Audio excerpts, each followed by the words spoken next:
Wait, so you're telling me a journalist gets suspended for doing his job, for interviewing a sitting governor, in 2025, in a country that just celebrated Media Freedom Day? What's going on at FM100? Why was Culligan Tanda, the voice of the people, suddenly yanked off air after doing what every journalist should be doing, asking the hard questions? And who is really behind it? Let's break this down, point by point, because Papua New Guinea deserves the truth. On the incident, Culligan Tanda suspended for interviewing Allan Bird. Culligan Tanda, the rising voice of Papua New Guinea, was quietly suspended by FM100 after interviewing Governor Allan Bird on the Talkback Show. No warning, no public statement, just gone. And guess what? It wasn't just any interview. Governor Bird spoke frankly, addressed sensitive issues. You know what I found out later? The IMF loan depended on us passing that bill on the floor. That was one of the conditions of the IMF. So James Marape forced Parliament to pass that bill in order to get the IMF loan. This is what I found out later. Government shared perspectives that ruffled some feathers in high places. So naturally, people started asking, did Culligan cross a line? Or did he hit a nerve? 2. The official story. No one's taking the blame. So who suspended him?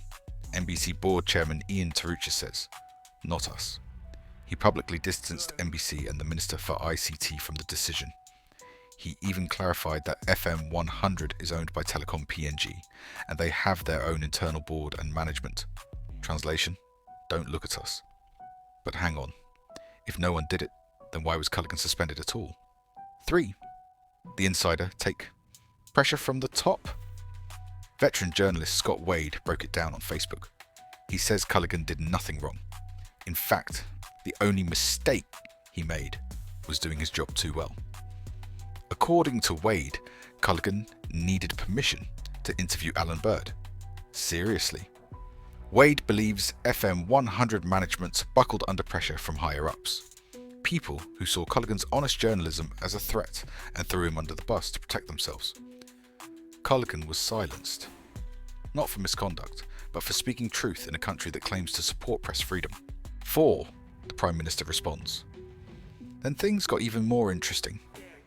Prime Minister James Marape stepped in saying, I had nothing to do with this. He praised Culligan's work, defended press freedom, and insisted that neither he nor his office interferes with media decisions. But here's the catch. The PM also said he's now seeking confirmation about what actually happened. So, again, who's really pulling the strings at FM100? 5. The public outcry. Bring back the voice of the people. The people aren't buying the silence. On social media, from Facebook groups to WhatsApp forums, everyone is talking. From Joel Kuta Andrews' bold question, is there freedom in PNG press? To the thousands of posts demanding Gifawaja reinstate Culligan, it's clear. This isn't just about one journalist.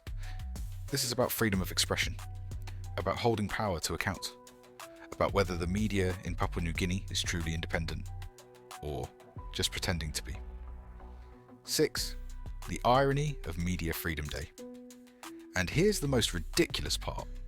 On World Media Freedom Day, FM100 was awarded Best Radio Show of the Year. And guess what show? The Talkback Show. The same one Culligan hosted. The same one he was suspended from. He wasn't even invited. Imagine that. Awarding the show, while sidelining the man who made it what it is. You can't make this up. So let's ask again. Who is behind Culligan Tanda's suspension? And more importantly, why? Because if one of PNG's boldest young voices can be silenced for interviewing a politician, what does that say about us as a nation? Culligan didn't just host a show, he gave the people a voice. And if he's punished for that, we all lose. Reinstate Culligan.